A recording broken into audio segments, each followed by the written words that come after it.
নমস্কার বন্ধুরা, Tripura state cooperative ব্যাংকের এডমিট কার্ড এক্সামের সেটা বেরিয়ে গেছে। I repeat, Tripura state cooperative ব্যাংকের এডমিট কার্ড বেরিয়ে গেছে এবং আজকে আমরা ত্রিপুরা চ্যানেলের এই ভিডিওটিতে একটি ফিনান্সিয়াল অ্যাওয়ারনেসের উপর মাস্টার ক্লাস ভিডিও দেবো, যেখান থেকে আমরা তোমাদেরকে ডিসকাস করব সিলেবাসে কী কী কভার হবে এবং তোমরা কীরকমভাবে প্রিপারেশন করতে পারো যাতে তোমরা এই সেকশনটাকে স্পেসিফিক্যালি অ্যাটেম্প করতে পারো। কিন্তু পুরোটা জিনিসের উপর যাবার আগে, details on the educational part যাওয়ার আগে, আজকে যে ত্রিপুরা স্টেট কোঅপারেটিভ ব্যাংক যে আজকে একটা নাটক ওরা করলো সেটা নিয়ে আমার কিছু কথাবার্তা বলার আছে।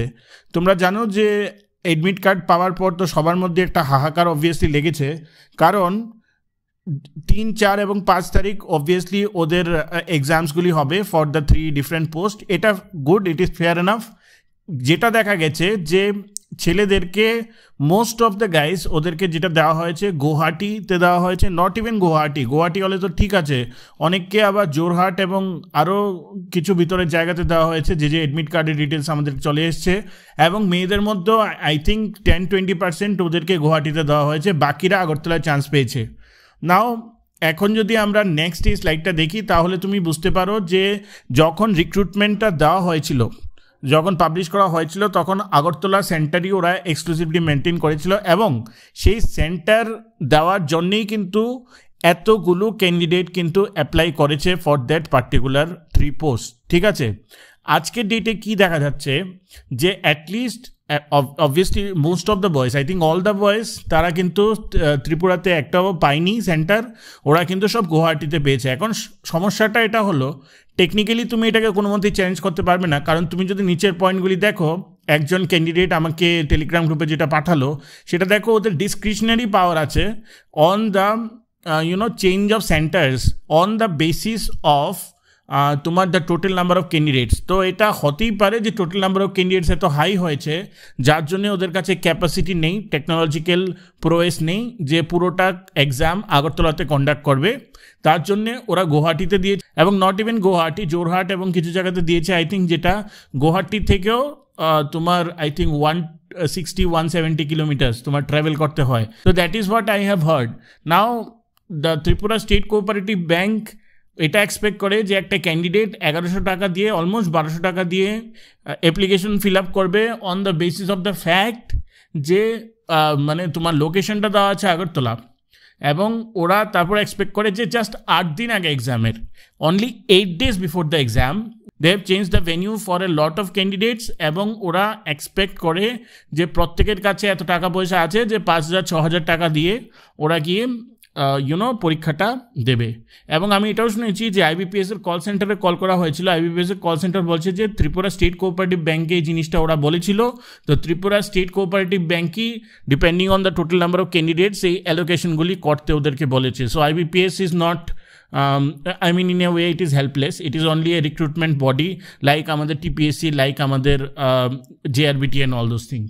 তো এটা হলো বেসিকলি সিনারিও, প্র্যাকটিক্যাল সিনারিও। তো ব্যাপারটা এরকম হলো যে এখন 8 দিনের মাথায় তোমাদের পরীক্ষা হবে এবং তোমাদের সেই হিসাবে তোমাদের প্ল্যান অফ অ্যাকশন করতে হবে।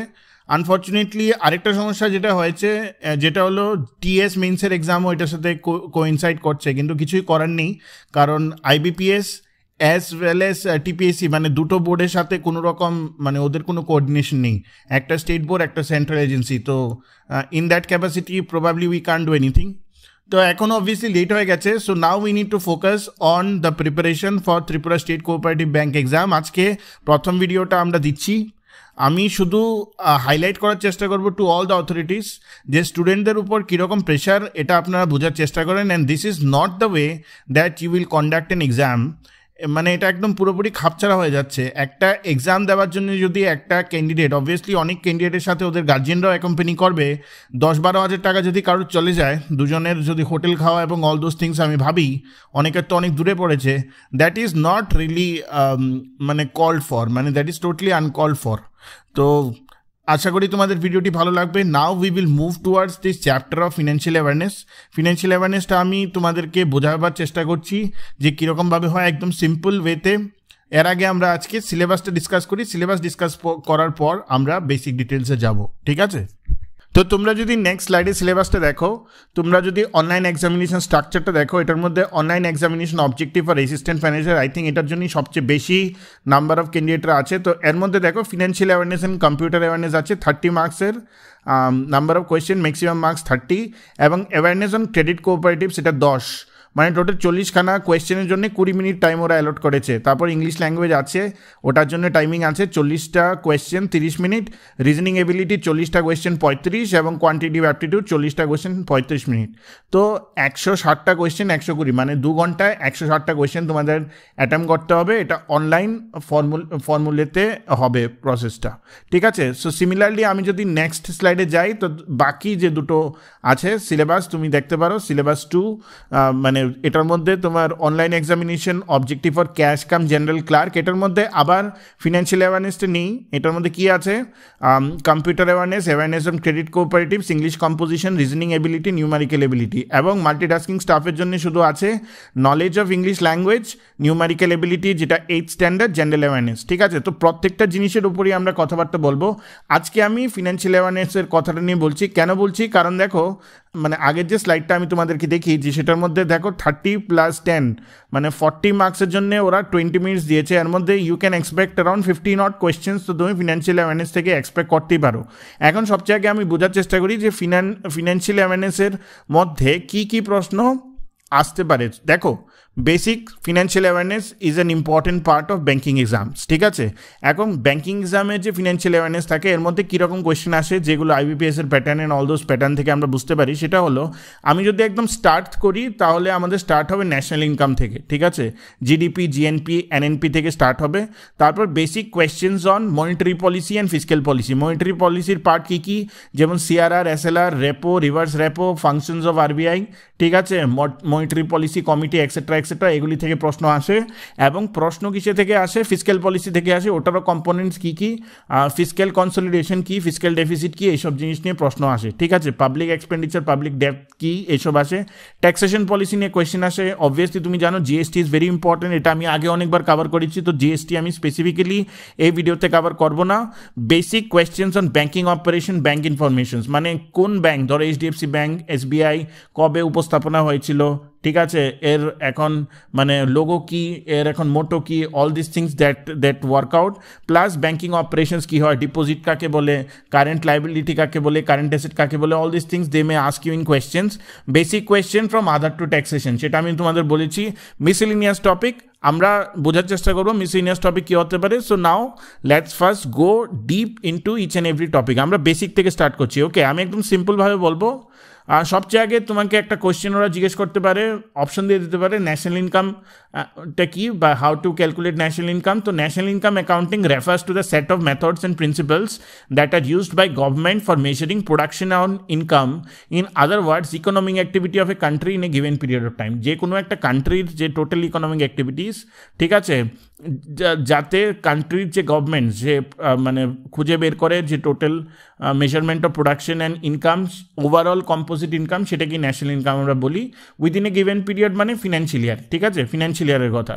তো এর মধ্যে কী কী ইম্পর্টেন্ট পার্ট আছে যেটা আসতে পারে, কোয়েশ্চেন কী আসতে পারে সেটা আমি বলি। প্রথমে দেখো এই যে স্লাইডের মধ্যে দু রকমের প্রশ্ন আসতে পারে। একটা হলো তোমার নিউমারিক টাইপ, যেমন জিডিপি মানে টোটাল পার্সেন্টেজ কীরকম, ঠিক আছে, তারপর জিএনপি, এনএনপি ওটার কি, প্লাস ডেফিনেশন দিয়ে ওরা অপশন দিয়ে দিতে পারে 4টে অপশন, সেটা তোমাদের বুঝতে হবে। তো সিম্পল জিডিপির যদি ডেফিনেশন আনি, তো আমরা যদি খুব তাড়াতাড়ি জিডিপির ফুল ফর্মে চলে আসি, জিডিপি হলো গ্রস ডোমেস্টিক প্রোডাক্ট। তো জিডিপির ডেফিনেশনটা কি হবে, GDP of the gross domestic product is defined as the total monetary of the market value of all the final goods and services that are produced within geographical boundaries of a country. মানে geographical boundary of ইন্ডিয়ার মধ্যে যে total number of মানে final some total of the goods and services যেটা produce করা হয়েছে, ঠিক আছে, সেটাকে জিডিপি বলে। এখন এখানে কি কোয়েশ্চেন আসতে পারে, যে লাস্ট কোয়ার্টারে যেমন GDP, Indian GDP registered a growth of 8.4% in the third quarter of financial year 24. তো এই যে লাস্ট কোয়ার্টার আছে, সেই লাস্ট কোয়ার্টারে 8.4% গ্রো করেছে। According to the ministry of finance, real GDP এখন এত ডিটেলসে যাওয়ার দরকার নেই। তোমাকে যদি এমন প্রশ্ন আসে according to the ministry of finance what is the percentage growth of real GDP, তাহলে বলবে যে অপশনটা যেটার মধ্যে 7.6% থাকবে সেটা দিয়ে দেবে, এবং যদি শুধু জিডিপি বলে তাহলে 8.4% in the third quarter of financial year 24। ঠিক আছে। গ্রস ন্যাশনাল প্রোডাক্ট কি? Gross national product is the measure of the total value of all the finished goods and services that is produced by the citizens of a country irrespective of the geographical location. It calculates only final of the finished goods. মানে সর্বোপরিভাবে final এবং finished গুডসের উপরই gross national product হয়। এটা কি? It is a measure of the total value of all the finished goods and services. Total value প্রত্যেকটা sum total of যে ফিনিশড গুডস এবং সার্ভিসেসের উপর that is produced by the citizens of a country irrespective of the geographical location. ঠিক আছে। এবং net national product কি? Simple হলো নেট ন্যাশনাল প্রোডাক্ট হলো gross national product minus depreciation. এখন net national product is the total value of all the goods and services that are produced in a country during a given period of time minus depreciation. মানে ধরো 5 বছর আগে আমি total number of goods and services X কিনেছিলাম, 5 বছরে ওগুলির মধ্যে তো কিছু না কিছু ডেপ্রিসিয়েট হয়েছে। ডেপ্রিসিয়েট মানে ধরো অনেক কেসে ওয়ারেন্টি ইয়ার হয় অনেক গুডস অ্যান্ড সার্ভিসেসে, তো সেটা মাইনাস করার পর যে 5 বছর পরে যেটা রইল সেটাই হলো আমার মানে নেট ন্যাশনাল প্রোডাক্ট। এখান থেকে 3টে কোয়েশ্চেন আসতে পারে, gross national product, gross domestic product, net national product কি, এবং এই যে পার্সেন্টেজ আমি দুটো বলেছি 8.4, 7.6 এগুলি কিন্তু আসতে পারে। Now we come to next part. আচ্ছা, আমরা নেক্সট যদি স্লাইডে যাই তাহলে we will discuss about monetary policy. এটা খুবই ইম্পর্টেন্ট, এটা থেকে তোমরা 2 থেকে 3টে কোয়েশ্চেন এক্সপেক্ট করতে পারো। কীরকম প্রশ্ন আসতে পারে?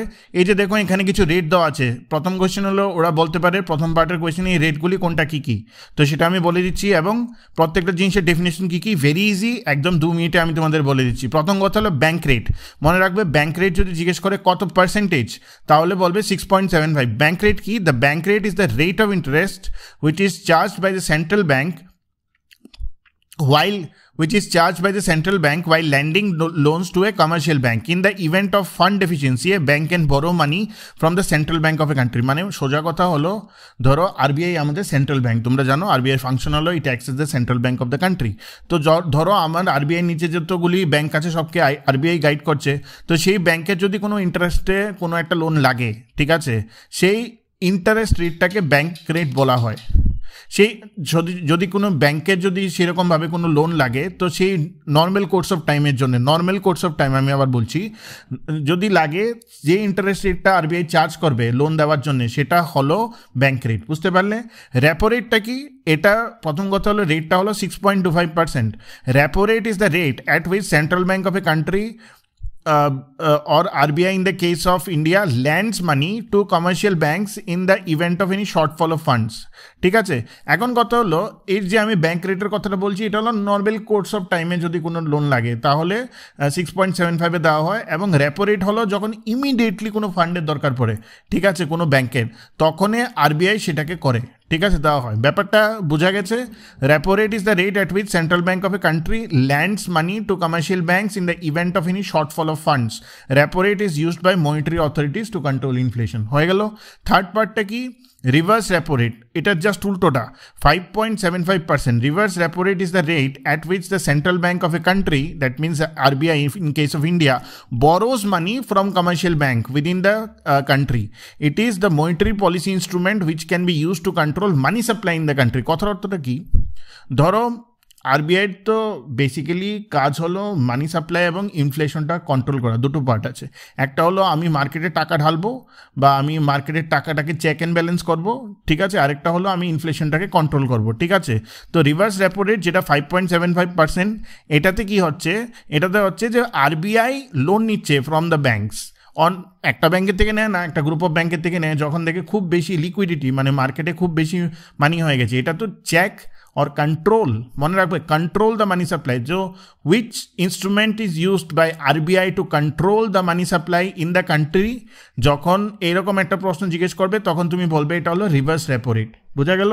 তারপর সিআরআর ইজ ভেরি ইজি, মনে রাখবে 4%, এটা হলো cash reserve ratio. Cash reserve রেশিওটা কি? ক্যাশ রিজার্ভ রেশিওটা হলো যেটা minimum amount as specified by RBI to be maintain by commercial banks of the public deposits with the central bank. মানে কথার অর্থ হলো কোনো ব্যাংকের ইনসেপশনের পরে থেকেই একটা পার্টিকুলার এই 4%-এর যে অ্যামাউন্টটা সেটা একটা গ্যারান্টি হিসাবে ব্যাংকের রাখতে হয় উইথ আরবিআই, যাতে ইন কেস যদি ব্যাংকটা লিকুইডেট হয়ে যায় আরবিআই কিছু টাকা এর বেসিক স্টক শেয়ার হোল্ডারদের এবং কমন সিটিজেন্সদের দিতে পারে। সেই যে টাকাটা in the form of cash, সেই রেশিওটা কত পার্সেন্ট হবে সেটা হলো ক্যাশ রিজার্ভ রেশিও। বোঝা গেল। আরেকটা হলো এসএলআর, এটা হলো স্ট্যাটিউটরি লিকুইডিটি রেশিও, মানে 20.75%। ঠিক আছে, এটা হলো refers to the minimum percentage of deposit that commercial banks are mandated to maintain as gold asset, cash or government approve securities in their own vaults. কথার অর্থ বুঝো, তুমি যদি আজকে ধরো একটা ব্যাংকের কাছে 100 টাকা দিয়ে একটা ব্যাংক শুরু করছে, তো সবচেয়ে আগে তোমার 4% হিসাবে 4 টাকা তোমার সিআরআর ক্যাশ হিসাবে তোমার সেটা আরবিআইয়ের কাছে ডিপোজিট করতে হবে। রেস্ট এরপরে 20.75 টাকা মানে 20.75% সেটা তোমার রাখতে হবে with the bank in the form of gold or any other asset or cash. এটা আরবিআই ম্যান্ডেট করে দিয়েছে। এই টাকাটা কিন্তু ব্যাংক কোনো লেনদেনের মধ্যে দিতে পারবে না, বুঝতে পারলে? কারণ এটা হলো ব্যাংকের গ্যারান্টি টু আরবিআইকে। ব্যাংক যদি ইন কেস অফ যদি কোনো কিছু ক্ষয়ে যায়, কলাপস করে যায়, তাহলে কমন শেয়ার হোল্ডাররা সেটা পাবে। তো সেটা হলো সিআরআর এবং এসএলআর। তো এগুলি হলো মনিটারি পলিসি ইনস্ট্রুমেন্ট, এগুলি থেকে প্রশ্ন আসতে পারে। আসলে আশা করি তোমরা এখন উত্তর দিতে পারবে। কোনো একটা বেসিক একটা লিঙ্ক আপ দেখে নিও। তারপর next come to the next, fiscal policy. তো মনিটারি পলিসি তো হলো আরবিআই যেটা মানে ডিসাইড করে। তো ফিসক্যাল পলিসি জিনিসটা কি? Fiscal policy refers to the government policy in respect of public expenditure, taxation and public ডেপ্ট। It is the means by which government adjusts the spending levels and tax rates to monitor and influence the nation's economy. এখন কথাটা তুমি বোঝার চেষ্টা করো। Fiscal পলিসিটা হলো পুরোপুরি central government policy. কি করে? যত সব public expenditure, taxation, public debt আছে সেটা। এখন কথার অর্থ হলো পাবলিক এক্সপেন্ডিচার জিনিসটা কি? পাবলিক এক্সপেন্ডিচার হলো এই যে ধরো আমাদের ত্রিপুরাতে 90:10 যে সেন্ট্রাল সেক্টর স্কিমগুলি চলছে, this is an expenditure for the government. এবং আমাদের স্টেটে তো সেরকম কোনো কর্পাসই নেই। তো মুম্বাই, দিল্লি, ব্যাঙ্গালোর, সেখানে যে রেভিনিউ হচ্ছে সেই রেভিনিউটাকে গভর্নমেন্ট নিজেরা খাটিয়ে খুটিয়ে, এগুলি কিন্তু পাবলিক এক্সপেন্ডিচার আমাদেরকে বা প্রত্যেকটা স্টেটকে কিছু না কিছু একটা অ্যালোকেট করছে, কোনো না কোনো স্কিমে করছে। তো পাবলিক এক্সপেন্ডিচার সেরকমভাবে হয়। ঠিক আছে। ট্যাক্সেশনটা কি? ট্যাক্সেশন একটা form of revenue for the government. ট্যাক্সেশনে কি হবে? আমার ট্যাক্সেশনে হবে ধরো তোমার এই যে জিএসটি থেকে আরম্ভ করে, ইনকাম ট্যাক্স থেকে আরম্ভ করে প্রত্যেকটা, এর মধ্যে ডাইরেক্ট ট্যাক্স আছে, ইনডাইরেক্ট ট্যাক্স আছে। এটা নিয়ে আমি অনেকবার ভিডিও করেছি, তোমরা দেখে নিতে পারো। ট্যাক্সেশনে কি হয়? ধরো গভর্নমেন্ট এটা থেকে ইনকাম আর্ন করে, যাতে ওই ডেভেলপমেন্টাল এক্সপেন্ডিচারের জন্য গভর্নমেন্ট টাকা পয়সা ডিফারেন্ট জায়গাতে অ্যালোকেট করতে পারে। Also the basic running of the গভর্নমেন্টটাও গভর্নমেন্ট অ্যালোকেট করতে পারে। তো this is the part of তোমার ট্যাক্সেশন পলিসি। পাবলিক ডেটটা কি? এখন তুমি পাবলিক ডেটের কথা যদি তুমি ভাবো, ধরো আজকে আমি বাইরে থেকে কোনো লোন নিয়েছি, এশিয়ান ডেভেলপমেন্ট ব্যাঙ্ক থেকে লোন নেওয়া হয়েছে for the government of India for development of TTADC. Let's say টিটিএডিসির একটা কোনো ডেভেলপমেন্টের জন্য আমরা একটা MOU, memorandum of understanding sign করেছি with the Asian Development Bank, এবং আমরা একটা পার্টিকুলার লোন নিয়েছি। লোনটা কিন্তু আমাদের জন্য debt, it is a form of public debt. যতক্ষণ না রিপে করছে গভর্নমেন্ট অফ ইন্ডিয়া, ঠিক আছে, ততক্ষণ অবধি কিন্তু তোমার ইন্টারেস্ট রেটের উপর পে করতেই হবে গভর্নমেন্ট অফ ইন্ডিয়াকে, তাই না? এই যে এন্টায়ার পলিসিটা যেটা গভর্নমেন্ট অফ ইন্ডিয়া ফ্রেম করে time to time to run the states, basically this is the fiscal policy of the government. এটা কত বড় একটা ব্যাপার, বুঝলে না? এবং সেই ফিসক্যাল পলিসির মধ্যেই আমাদের আছে অ্যানুয়াল ফিনান্সিয়াল স্টেটমেন্ট। এটা কোন আর্টিকেলের আন্ডারে আছে সেটা তোমরা আমাকে কমেন্ট সেকশন জানাবে। Under the constitution annual financial স্টেটমেন্টকে আমরা বলি বাজেট, যেটা আমাদের বাজেট করা হয়। তো বাজেট, এবছরের যে বাজেট হাইলাইটগুলি আছে, যে কোনো একটা বই থেকে তোমরা দেখে নিও, অনলাইন সোর্স থেকে তোমরা দেখে নিও, সেখান থেকে কিন্তু প্রশ্ন আসতে পারে। ঠিক আছে। এখানে আছি আমি, ফিসক্যাল ডেফিসিটটা কি? বলে যে ইন্ডিয়ার মতো একটা কান্ট্রিতে ফিসক্যাল ডেফিসিট কোনোদিনও জিরো হতে পারে না। কেন? Fiscal deficit refers to the gap between the government's total expenditure in a given financial year and is total revenue excluding borrowings. ঠিক আছে, ইন দ্য সেম ফিনান্সিয়াল। মানে কি? ধরো গভর্নমেন্ট প্রত্যেকটা স্টেটে ওই ডেভেলপমেন্ট স্কিমসগুলি করার থেকে যা করলো, টোটাল এক্সপেন্ডিচারটা যেটা স্পেন্ড করলো এবং মাইনাস তার ট্যাক্সেশন পলিসি থেকে যে টোটাল রেভিনিউ বা অন্য অন্য সোর্স থেকে যত রেভিনিউ আছে সবগুলি মাইনাস করে যে নেট গ্যাপটা রইল, সেটা হলো মানে ফিসক্যাল ডেফিসিট। এবং ইন্ডিয়ার ক্ষেত্রে ফিসক্যাল ডেফিসিট একটা লেভেল অবধি আছে, কিন্তু আমাদের সবসময় নেগেটিভ থাকে, কারণ অবভিয়াসলি আমরা যেহেতু এখনও নট 100% ডেভেলপড কান্ট্রি, তো আমাদের স্টেটের এবং আমাদের পলিটিও ডিমান্ড করে না যে আমাদের স্টেটের কাছে সেরকম এম্পাওয়ারমেন্ট আছে। স্টেট কোনোদিনও সেন্টারের হেল্প ছাড়া কোনো স্টেটই চলতে পারে না। সো ত্রিপুরার মতো স্টেটের কথা তুমি ভাবো, আমার যদি ফিসক্যাল ডেফিসিট যদি আজকে মাইনাস থেকে প্লাস হতো, তাহলে কি ত্রিপুরার মতো স্টেটকে ফান্ড করতে পারতো? সেন্ট্রাল গভর্নমেন্ট করতে পারতো না। তো ফিসক্যাল ডেফিসিটটা এই জন্যেই মানে কি বলে, এটা একটা নেসেসারি ইভিল, ঠিক আছে। In the financial year 2023, the budget estimate for gross fiscal deficit in India was estimated to be 6.4% of GDP. So total যে GDP figure আছে সেটা 6.4% হলো the gross fiscal deficit. আমার মতে ইমার্জিং ইকোনমিজের মধ্যে আমরা তবু একটা চেকে আছি, অনেক বড় বড় ইকোনমিজের ফিসক্যাল ডেফিসিট অনেক হাই আছে, ঠিক আছে। This was A decrease from the previous years deficit in the country, ঠিক আছে। তো এটা হলো ফিসক্যাল ডেফিসিট। এখন কত হলো ফিসক্যাল কনসলিডেশন কি? Fiscal consolidation is the process where government fiscal health is improved by reducing fiscal deficit to levels which is manageable and bearable for the economy.